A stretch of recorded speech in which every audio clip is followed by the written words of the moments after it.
Good evening. This is our Meet the Candidates evening and annual budget forum.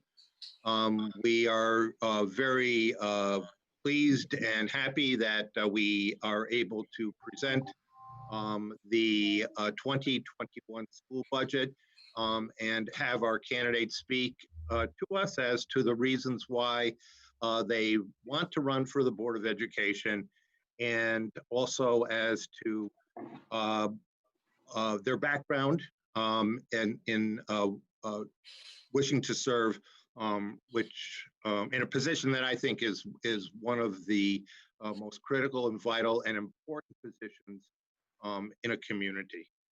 And I am grateful for their willingness to serve us. I'm grateful for the willingness of all our board members to continue to serve our committee in the support of our children's education. So again, many thanks. So we're going to start the evening with our candidate statements. And first of all, I would like to introduce our first candidate for the Board of Education.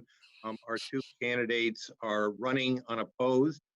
Mrs. Linda Harrison, who is our current president of the Board of Education, is running for her seat, and Mr. Samuel Johnson is running for the seat currently held by Mr. David Gaynor.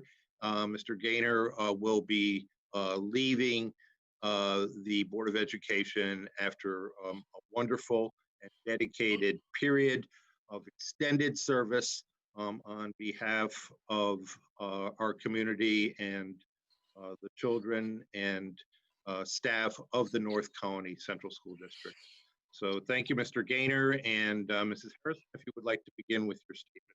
Okay, thank you, Mr. Kaur. I think that many of you know that teaching and learning and North Colony have essentially been my life's work. I was a social studies teacher at Shaker High School for 34 years. And since my retirement, I have been employed by the New York State Education Department as an educational specialist in the Office of State Assessment. My work at State Education Department is primarily focused on the development of Regents examinations. And as Mr. Kaur said, I am currently the president of the Board of Education. And this spring, I decided that I would run for yet another term on the board. I'm running for re-election to this board because I have a deep understanding of the North Colony Central School District and a great respect and affection for the faculty and staff. I also have a great respect for the district's history and its traditions and its well-deserved reputation for excellence. At the same time, I am mindful of the importance of forward thinking when it comes to how best to promote equity and an outstanding educational experience for all students, an experience that is not an experience where they will thrive not only academically, but socially and emotionally as well. I feel that as a district, we have to always be looking for opportunities to be better and to do better by our students. The pandemic crisis has drastically changed the way we all live our lives, and it has a devastating impact on the economic consequences have had a devastating impact on many families throughout the district. The current state of the economy and the uncertainty it has created will be for the foreseeable future, will have enormous budgetary consequences for the district. In addition, the challenges we face as we address the reopening of schools will require our best thinking to complement the guidelines that will be provided by state and local authorities. I want the opportunity to continue to work with my board colleagues on what comes next. We know that our students and their families are anxious about the opening of schools in the fall, and we know that students and teachers need to be together again, and we know that our students need to be with their friends, and we know that we all need to be together again. But we've got to figure out a way to bring everyone back safely in a way that our community has confidence in and is comfortable with. I am optimistic because I am an optimistic leader. I am optimistic that we can do this. And I'm also optimistic that our very own North Colony visionaries will reimagine a North Colony that will be stronger and better than ever before. Um, I am also running because of I want to continue to work with my Board of Education colleagues. This, for me, has been an exceptional personal and professional experience. Each of them has an unwavering commitment to the North Colony mission. They are independent thinkers. There are no personal agendas. They are smart, thoughtful, dedicated, positive individuals who recognize that governing a school district is definitely a team effort. Unequivocally, the board is committed to working with our superintendent and the central office team in a constructive, collaborative manner to support the best interest of our students, staff, and our families during these unprecedented times. So thank you very much for giving me this opportunity. Thank you very much, Mrs. Harrison. We'll now hear from Mr. Samuel Johnson. Sam? All right. Mrs. Harrison's a tough act to follow, but I'll do what I can. Hardly. I grew up in Central Ohio, in a suburb not unlike North Colony, and I've greatly benefited over the course of my life from the public education I received there. Recognizing the role that education has played in my life has made me a lifelong believer in the importance of public education. I've been a member of the North Colony community for almost eight years now, ever since my oldest daughter started as a kindergartner at Blue Creek. And during that time, I've become increasingly involved in district activities. I started by joining the PTA at Blue Creek, and that led to an opportunity to represent the school on the district budget committee. That year was the year when the district, when we were faced with the prospect of dramatically growing student population, held a number of community forums and workshops. By that time, I was the parent of 2 North Colony students and 1, soon to be 2, future North Colony students. And as I participated in those workshops, I learned a good deal about the complexities of delivering a high quality public education in the 21st century in New York. I also saw how earnestly the Board of Education, the administrators, the teachers, and all of the other community participants cared about the schools in our community. I think all of us here this evening were disappointed when that vote for the capital project failed. But along with other members of the community, I worked to form the We Love Our North Colony Schools group, and I was happy to see those efforts rewarded later that spring when the more limited project was approved. In the years since, I've continued to represent Blue Creek on the budget committee, and I've looked for other ways to remain actively involved in the school. I help out with the annual bike rodeo, though I'll have to be passing that off soon to somebody else. And as I've also served on both the building council and the safety committee at Blue Creek. Professionally, I've worked as a software engineer, mostly in the capital region, for the past 12 years. And starting about 5 years ago, most of my focus shifted into the cybersecurity space. I also teach a course in database systems as an adjunct professor at RPI. So I've always been interested in the impacts that technology can have, both positive and negative, on education. The events of this spring have clearly made that a much more pressing concern. And I hope that my professional experience will be a useful addition to the board as we all work together to ensure that the students of our community can continue to receive a high quality public education, not only in these difficult times, but for many years to come. Thank you. Thank you very much, Mr. Johnson. Greatly appreciate it. Yep. We'll now move to our presentation of the 2020-2021 school budget. So if we could bring that presentation up on the screen, that would be great.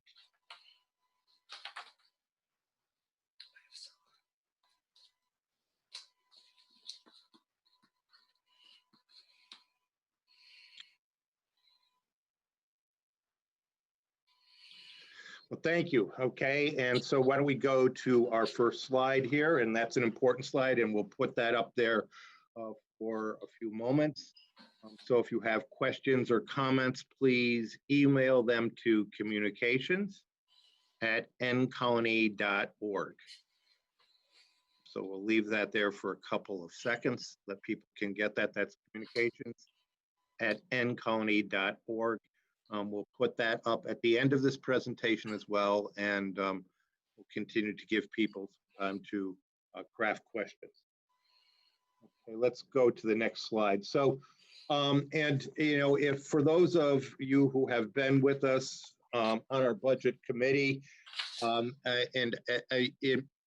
sorry if this sounds repetitious, but I think it's important because this is the lens through which we form a budget. And we have two focal points in our mission statement. One statement for our students, that they are provided with the opportunity and necessary support to engage in relevant, challenging work, which contributes to their academic and social growth and development. That represents our commitment to educating the entire child. And then we also realize that education is a people-driven business, and so that we work to develop the collective capacity of our staff, teachers, and administrators, who we believe are part of a larger learning community.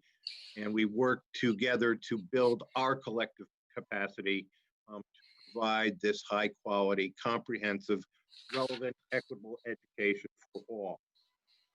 And if you take a look at the next slide, also focusing our work are three pillars, and they are academic excellence, equity, and social emotional health. And so as we work with our region, in the capital region, and as we continue to develop our scenarios and await specific guidance from the New York State Education Department, we are going to focus our reentry into school on those three pillars, where we work to strengthen the quality of our academic program. We do that in a way that provides equity to each and every child, regardless of background. And we also know that a cornerstone of a child's success in school is that they feel socially and emotionally solid. And so we know that we have to pay attention to these three pillars now more than ever, given the various stresses on all three caused by this pandemic experience. Let's go to the next slide. So again, this is just background, and for those of us who are joining us for the first time, I think it's important to put this year's budget in context. So in the original executive budget, which now seems like another life or previous life, back at the beginning of March, we were working with the premise that the governor's executive budget at that time scheduled us to receive $12.588 million in foundation aid, and that was an increase of $463,000 over last year's allocation. As of March 18th, statewide, when schools were put on virtual instruction, virtual continuous instruction, subsequently the new aid runs came out. Our North Colony foundation aid was held to the previous amount from 2019 to 2020, and that was $12,125,223. So initially, that was a cut of $463,000 from our previously proposed foundation aid. And traditionally, North County and other school districts throughout the state, in varying degrees, receive an increase in foundation aid. And this is the first time in my experience that foundation aid was frozen. There were some additional caveats that came in with this budget work. And so we'll go to the next slide to see what they were. And so here were these caveats. So in this budget, the governor gave extraordinary authority to the director of budget to take periodic actions to make sure that the state general fund remained balanced. And it was based on the fact that we were obviously in a very volatile situation. And so the official statement states that the budget director is authorized to make periodic adjustments to all state spending, including state aid, in the event that state revenues come in below 9% of estimates, or if actual spending or disbursements exceed 101% of estimates. So, there are test periods throughout the fiscal year, and the 4 measurement periods are defined in that third bullet below. The first one we've already gone through, that was April 1 through April 30th. Then there was May 1 through June 30th, July 1, December 31, and January 1 through March 31. And so when we take a look at spending and when we take a look at revenue, on the basis of those periods, there will be periodic adjustments made, if necessary, to the budget downward, in order to keep pace with any changes in the general funding. So we waited until after April 30th before deciding on state aid amounts. We were thinking at that point in time that we would hear. Then we thought that we would hear on May 15th. And thus far, we have heard nothing about these adjustments, but we have heard the following. So let's go to the next slide. So we did hear this, and if you've been following along in the news, you know that Congress passed a stimulus bill. This was the second stimulus bill that did not contain aid to schools and localities. And so in the House and the Senate, there's ongoing debate about this stimulus bill. The Senate hasn't, it seems, stuck at this point in time. So New York State faces a significant deficit. That deficit could result in additional reductions in state aid to schools. And so the governor has announced that, there will be cuts if the package doesn't come in. His most recent statements refer to the fact that we could be receiving an additional 20% cut in state aid. So this could mean an additional loss of $2.4 billion to North Colony in state aid.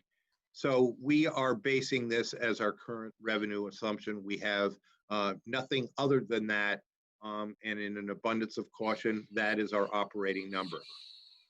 It should be noted too that 50 state governors and the entire New York State congressional delegation, regardless of political affiliation, are supporting a version of an additional stimulus bill that would contain aid to localities, but that's still in process. And the prospect is, I would have to say, is uncertain that we would have passage of this particular legislation at this time. So that certainly is a major factor in our budgetary uncertainty. So if we could go to the next slide, please. So additional post-COVID-19 uncertainty rests with the fact that we have unknown costs that would be associated in reopening schools in a manner that is consistent with health regulations post-COVID-19. I think the work that's being done in this region, I am part of a regional superintendent's group that is beginning to look at this. Ms. Skills is part of a subcommittee of this group that is the most actively working subcommittee at this time, and they are working at the educational end of this reentry right now, working on it. But the issues that we will have to resolve will be based on direction from the Center for Disease Control, the New York State Department of Health, the New York State Education Department, our local Albany County Department of Health, and of course the governor's office. And we'll determine the steps that we'll need to take in terms of providing for personal protective equipment if need be, allowing for social distancing on transportation and in classrooms. So if classrooms are confined to a limited number of students to accommodate social distancing, what will that look like for students? And what will that experience be like? How will we transport those students? How will we serve them meals? These are all issues that the areas and the state schools will have to reconcile. Proper sanitation. There will be protocols that we will be directed to follow. That will include classrooms, buses, and other venues on a daily basis. And then the staffing levels, we need to focus on maintaining staff that would support student and family needs resulting from the crisis. And that would involve instructional support, mental health support, and of course, cleaning and safety. So these are all issues that we will have to address. Let's go to the next slide.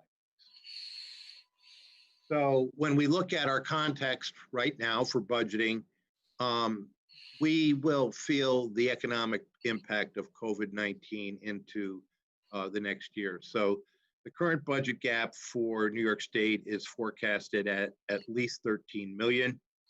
Again, we stated that the stimulus package with direct aid for municipalities and schools, that is uncertain.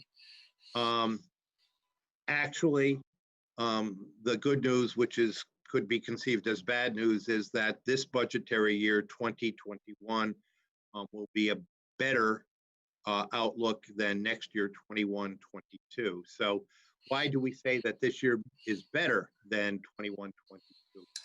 Our teachers' retirement system rates and our employee retirement system rates have already been set, and they reflect the look back to some positive years in the financial markets. So a good year is coming off that formula to be replaced by this year, which will have a negative impact and will cause local governments such as school districts to have to increase their contributions to those systems. Frankly, we did realize savings from closures, so we are allowed to return some of that savings to our taxpayers, as well as use that savings to prepare for the eventual expenses from COVID-19 and from a very possible loss in state revenue. We are also gifted this year by the fact that we had an unprecedented number of retirements in North Colony. Next year will be my 40th year in this district and my 48th year in education altogether. We've never had a year since I've been here anyway, where we've had that number of retirements that we had this year, and that was the number 30. So that number allowed us to, when we budgeted, to project replacements at a lower step rate and realize some savings in this year's budget. And so when we look at it, we have some good fortune in a crisis this year, but we have to take a look at this year's budget and begin our planning as phase one of a multi-year budgetary cycle. So let's take a look at the next slide. So when we formed our goals for this year's budget, we also looked beyond this year. And we realized that we cannot lose our focus on the mission of our focus on why we're here. And in that focus, we have to focus on those three pillars of academic, social, emotional needs, and also making sure that we have an education that meets the needs of all our students in an equitable manner. And that means giving our students what they need, not the same, but what they need. We also know too that we need to be engaged in continuous improvement. And by that, we have to take a look at how do we maintain, how do we sustain, how do we build and grow the collective capacity of our staff. So I am extremely proud. I know our board is extremely proud. Our administrative team, we are collectively proud as a school community of the fact that our staff did a massive pivot, essentially in 12 hours, and then turned it around on a Friday to begin preparation for working in a virtual atmosphere on Monday. And we have learned lessons from this. And we realize that we'll grow and we will get better in this endeavor. And we grew substantially over the past months in this environment. But we we need to be continually looking at our work, continually analyzing and evaluating how our work impacts academic excellence, how we continue to meet the goal of equity, and how we provide for the social and emotional well-being of our students. We also had a goal of maintaining the staffing levels and programs for students. So our focus here was that we were going to look at no loss of individuals currently employed. Where we could, we were going to look at every position critically and perhaps not replace some positions and look at other ways of meeting needs. But we felt it imperative here that there be no loss of staff. No one would lose a job. And at the same time, we were looking at how do we minimize the replacement or the addition of staff. And we also wanted to minimize the impact on taxpayers. We realized that our taxpayers are facing an extremely difficult economic environment, that they have been impacted. They may have lost jobs. They may have suffered reduced employment. They may have suffered reduced income to a scope unprecedented in generations. So we had to very seriously look at that impact as we budgeted. So how did we do this? What did we do? What were our strategies? So we used our restricted reserves. We used them a bit more, but going forward, they will be very much a part of our strategy as we look towards 21, 22. We previously stated that the obligations to TRS and ERS will be greatly impacted by the financial downturn. We have to take a look at those reserves, okay, for next year so that we can smooth the impact of that financial downturn. And so, again, we're going to use those prudently and judiciously, but they are there to stabilize. They are there to mitigate budgetary impact. And as we begin to assume more debt, we have the reserve for debt service, and that can smooth the impact of that particular obligation as well. As we go forward too, we have to take a look at our programs, and we have to challenge some of our previous assumptions. So we are not getting more resources. So how do we redesign and reconfigure existing programs to help us accomplish long-term structural savings when those opportunities present themselves? How do we reconsider upcoming and future plans? We're going to have to be agile. We could be making a decision 1 week, and then information would come in that would cause us to dramatically alter that position the next week or the next month, and reimagine previous ideas and plans. So this is all part of where we are going. Our world is very fluid. Our world is in flux. So we need to gather information. We have to be humble. We have to be flexible, and we have to make adjustments as needed. We have to admit when we have made mistakes. We have to admit that new information is giving us a new perspective on something and make adjustments as. So let's go to the next slide. So when we started this process, we had a $3.35 million deficit. So what did we do? So we are increasing our use of fund balance. We've increased that by $2.4 million. We have accumulated fund balance over the years through prudent management. We did realize some savings in this year's budget that will allow us to meet the obligations, potential obligations of a decrease in revenue periodically, that 20% decrease in revenue that's referenced. So we are using fund balance to meet that obligation if or when it presents itself. The tax levy increase that we have this year is a 0.474%. And so that is our tax levy cap this year. It is substantially lower than it's been in the past.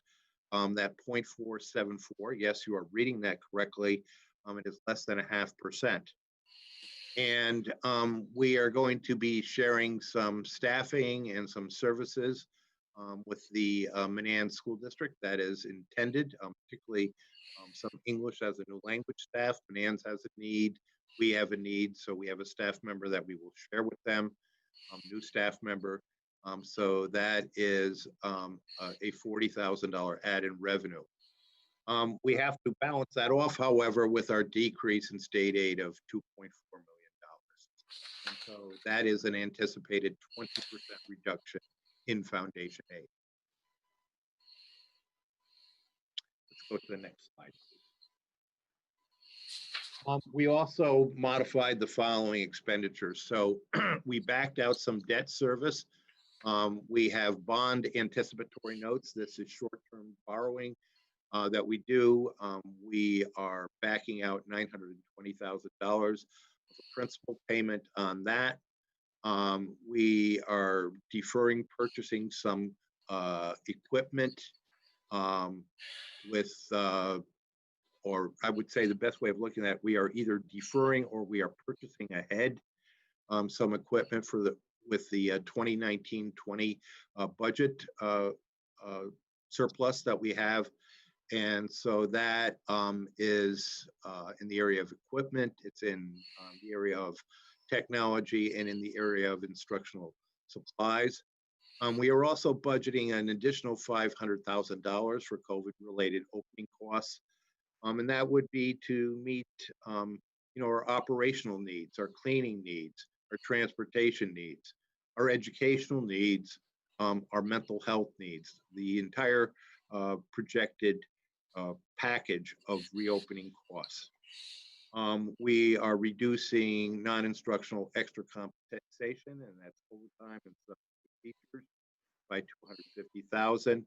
And the driver education and continuing education program, we are not going to run that program this year.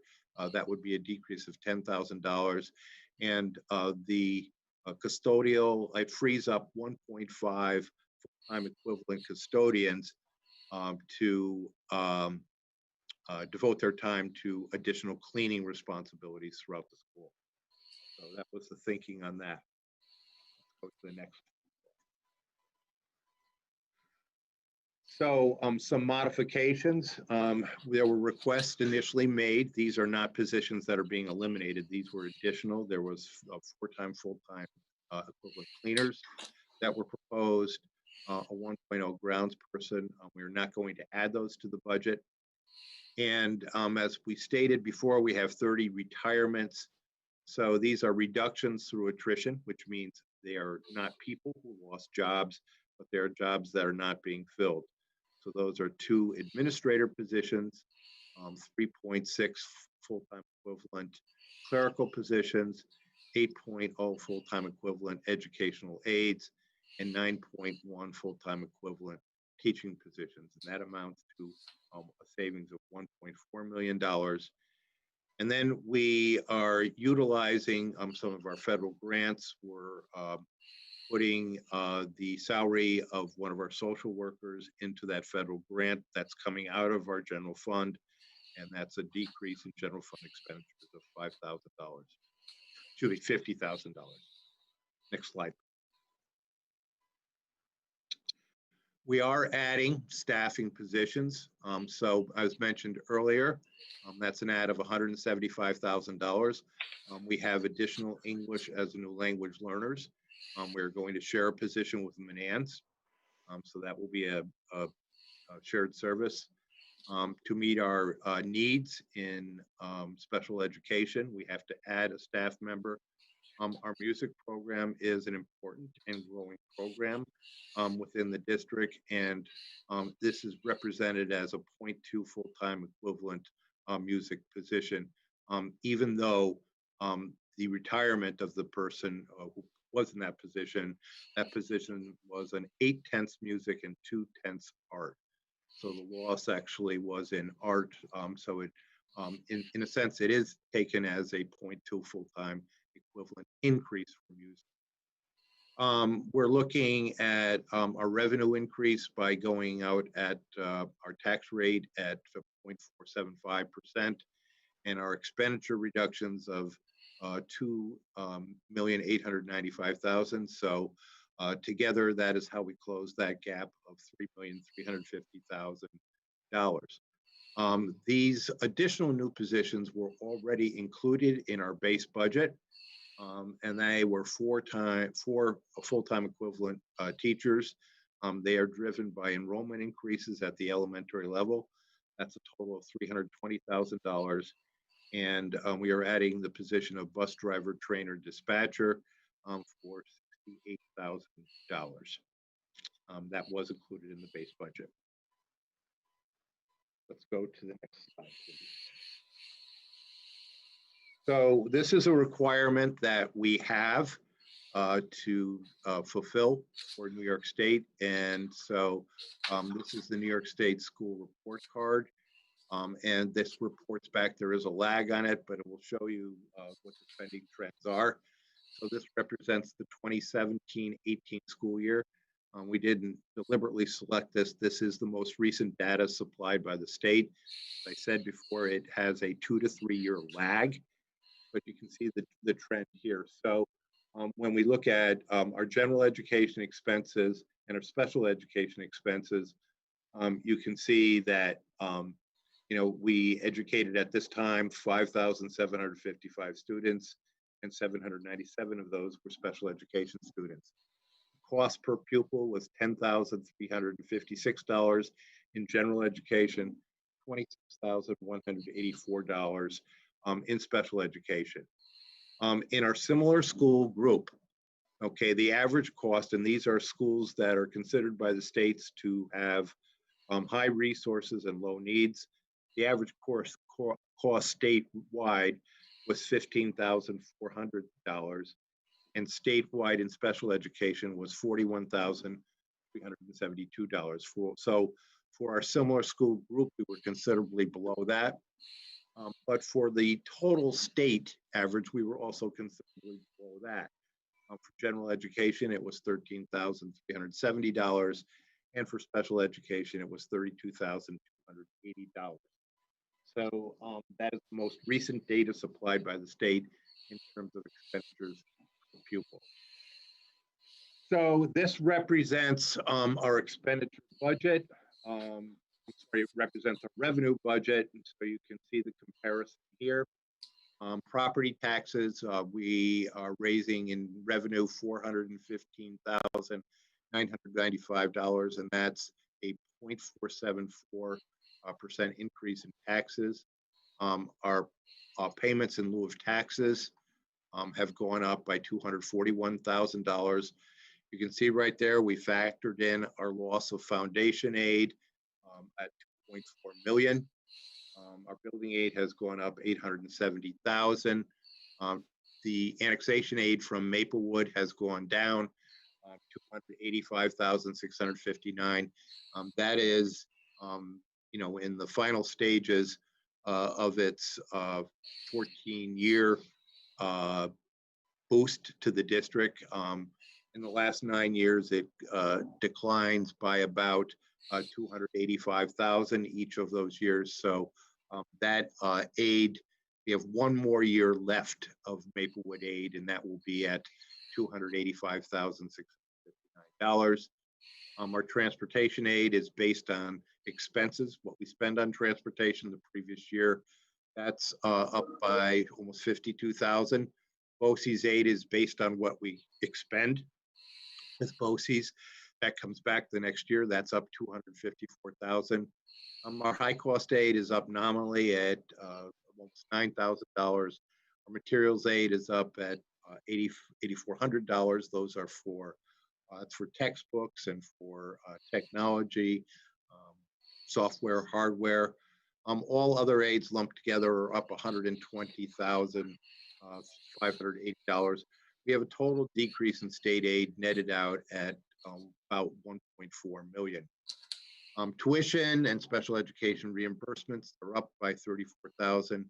Interest earnings have taken a big hit, as you probably know, from the financial markets. They're down 650,000. That's what we're budgeting.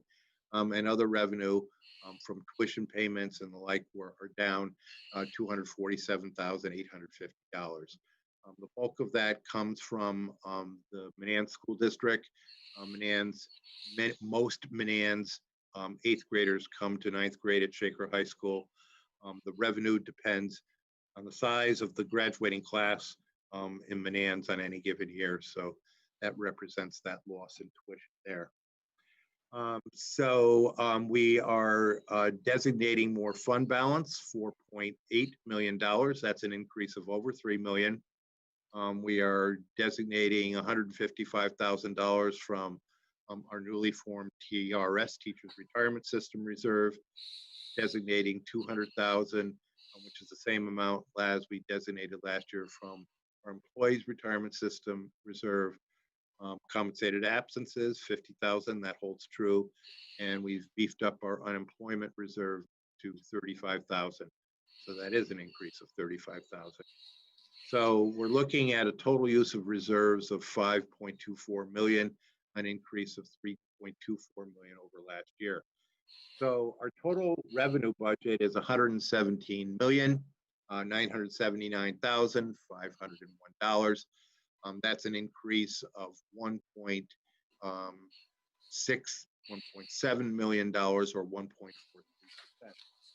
So this is our revenue, and we have to balance our expenditures. So when we show our expenditures next.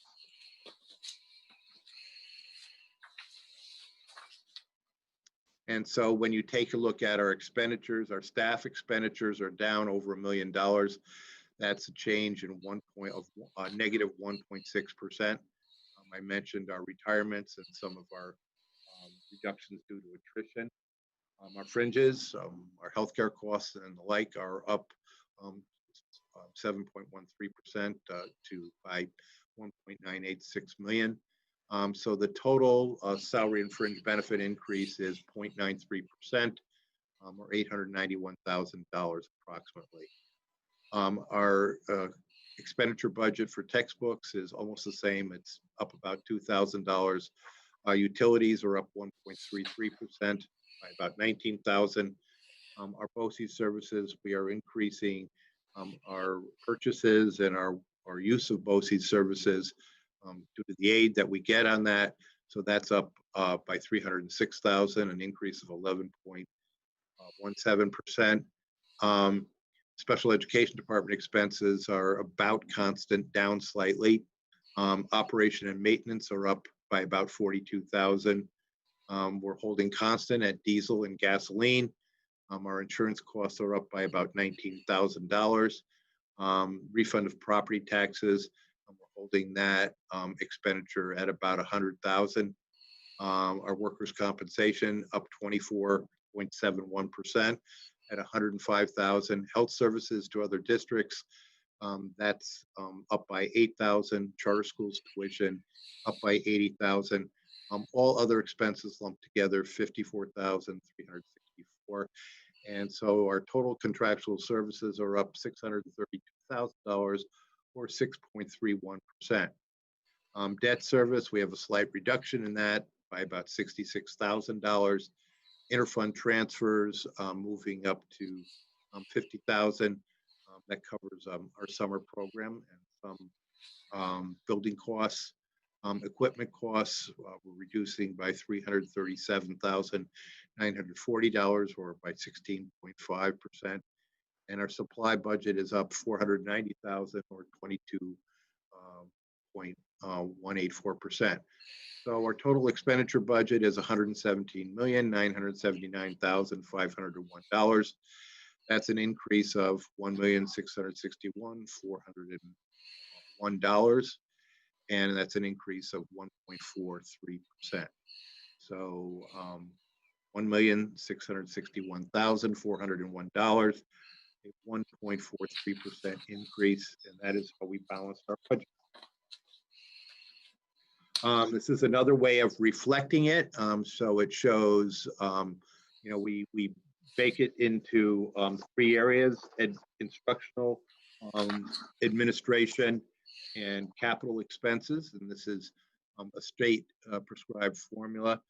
I won't read through all of these, and of course the presentation will be up on our website, but the total instructional spending is 73% approximately for 2020, 2021. And you can see those areas where we are. It is up. Total costs of focused on instruction are at $86,194,210. So that is an increase of approximately $800,000 in that area. And so let's look at the other 2 areas. The administrative costs, they are 13.93% of our budget. They are at $16,429,113. And so that is an increase of slightly less than 300,000. Our capital expenditures, you can see they're listed as debt service, property services, fund transfers, bus purchases, operations and maintenance, and employee benefits. That's 13.02% of our budget, slight increase from last year, and it represents $15,356,178. And again, roughly, that is about a $700,000 increase in our budget. So let's go to the property tax cap, and I will have Mr. Hoot explain the tax cap to our audience. Thank you, Mr. Corr. As always, the property tax cap formula begins with the current year tax levy, which is $87,799,018. The next factor relates to 1.24%, which is the growth factor. And that factor is supplied to the district by the New York State Division of Real Property Data Services. So our factor for this next year is 1.24. That brings us to an adjusted amount of 88.8 million. Then we get to the factors that influence the ultimate bottom line. The next one being pilots, which is payment in lieu of taxes.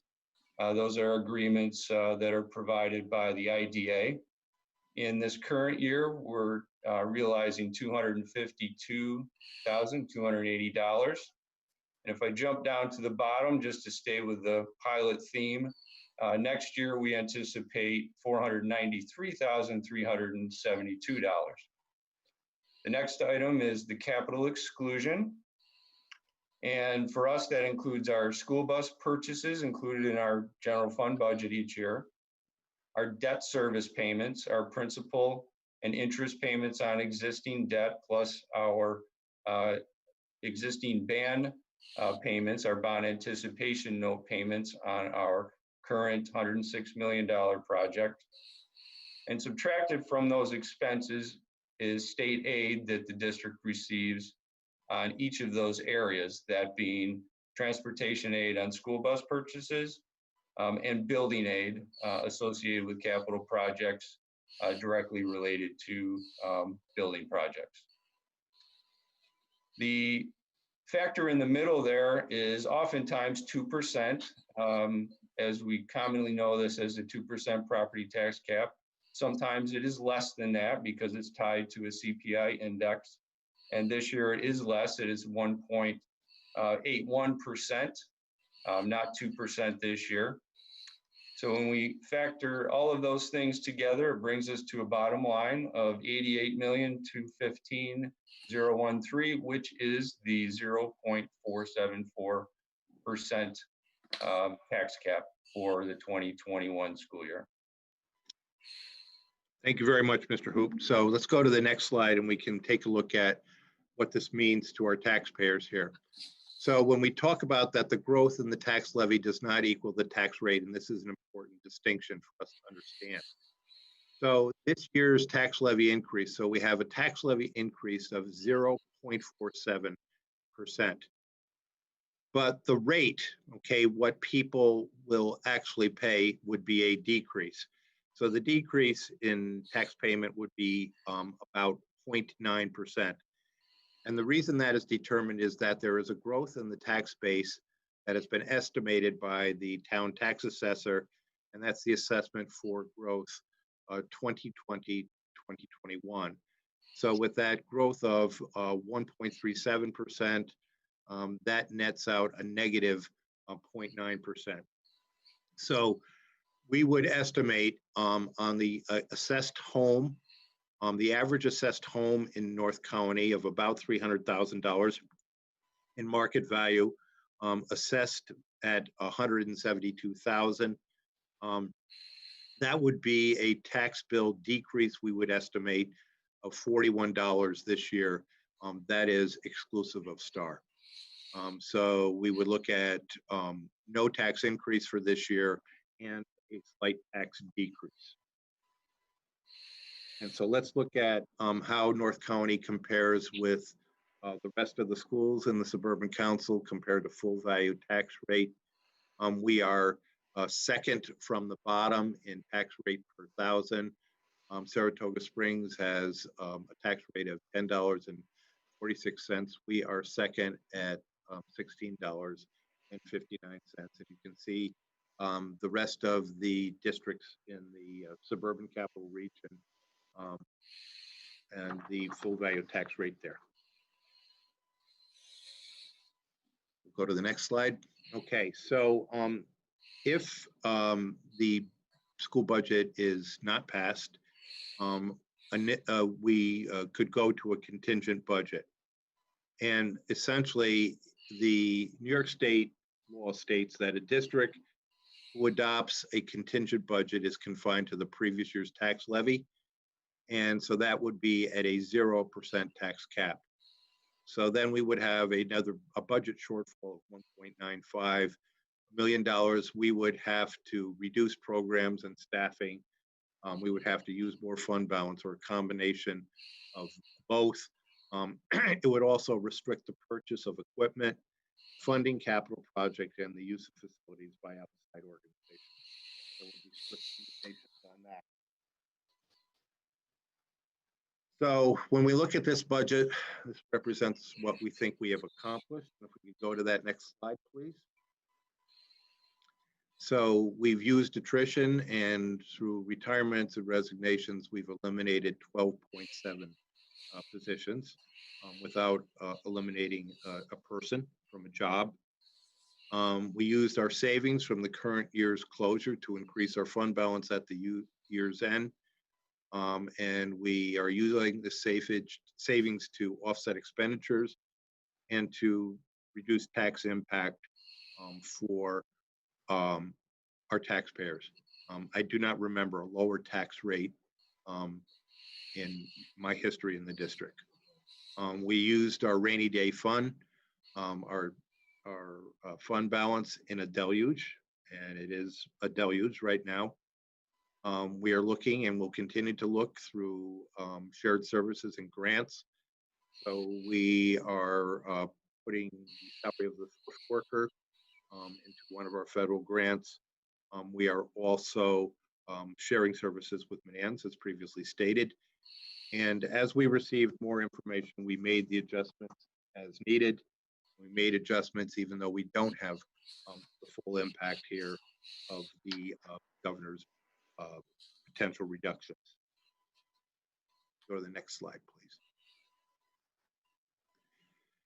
So we kept the tax impact. That was a goal we had. We wanted to achieve a tax rate at or near zero. The impact is actually below zero. It's minus 0.9%. And we know that the assessment growth reduced this even more, so it did to that 0.9%. We maintained our broad range of instructional programs for students. So we have a full academic program that remains intact. We have a full program of extracurriculars and athletics that we can see there in bullet 3.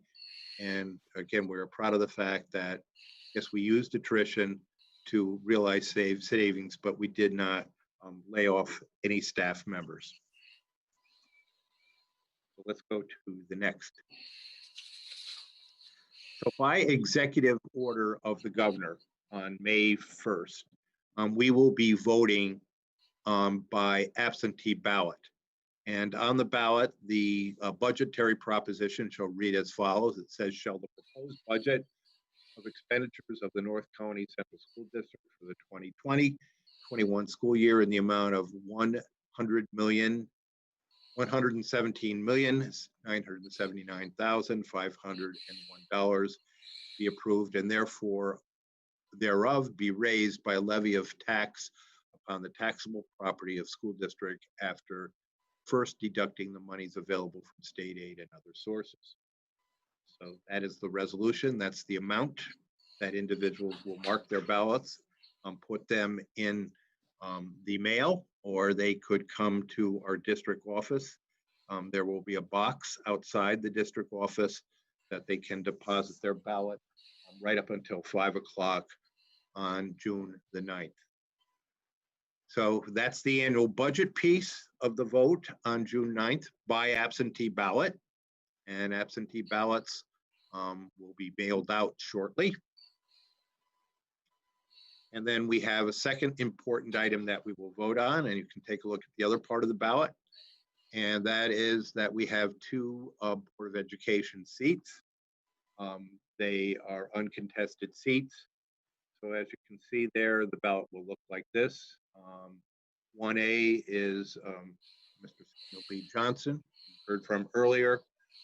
You can mark the ballot for Mr. Johnson, or you can write in someone. The second one is Board of Education seat, Linda Harrison, running for her seat. You have a chance to vote for one or to write in there. And as previously mentioned, Mr. Johnson is running for the Board of Education seat of C. David Gaynor.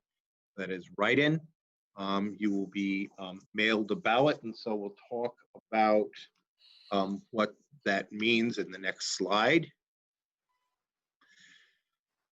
So as we said earlier, budget and vote and board election will take place on June 9, 2020, exclusively by absentee ballot per Governor Cuomo executive order issued May 1, 2020.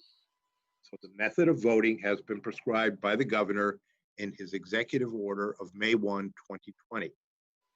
Now, we identify qualified voters in North Colony, and qualified voters will be provided an absentee ballot with a prepaid return envelope. A qualified voter is defined as a U.S. citizen who is 18 years or older and a person who has lived in the district for 30 days prior to the vote. So the next part is very important. You will receive an absentee ballot automatically if you have voted on any school matter within the last 5 years. And so that includes school elections that were held in 2015, in 2016. So that would include the May 2016 budget vote, the December 2016 bond vote, and then the May budget votes in 2017, 2018, and 2019. And this is on our website, but you can contact District Clerk Jane Dawson. The email address is districtclerk, one word, @ncounty.org, or you can call the number 518-785-8591, extension 3126, and leave a message, and you will be sent a ballot. So that is the process for getting a ballot. Go to the next slide, please. So we'll leave this slide up for a minute. You can email questions to communications@ncounty.org.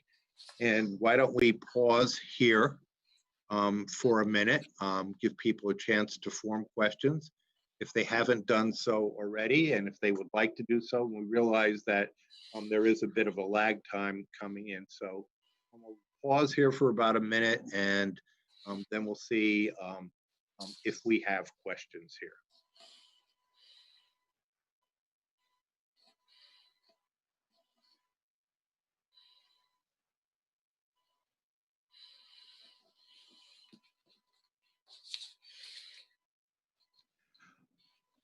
do we have questions? We have not received any budget or candidate related questions.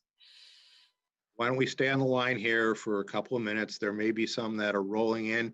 And certainly, Mr. Cressetti, if our public has questions, they can certainly email questions that we will get back to our community at any point in time. Absolutely.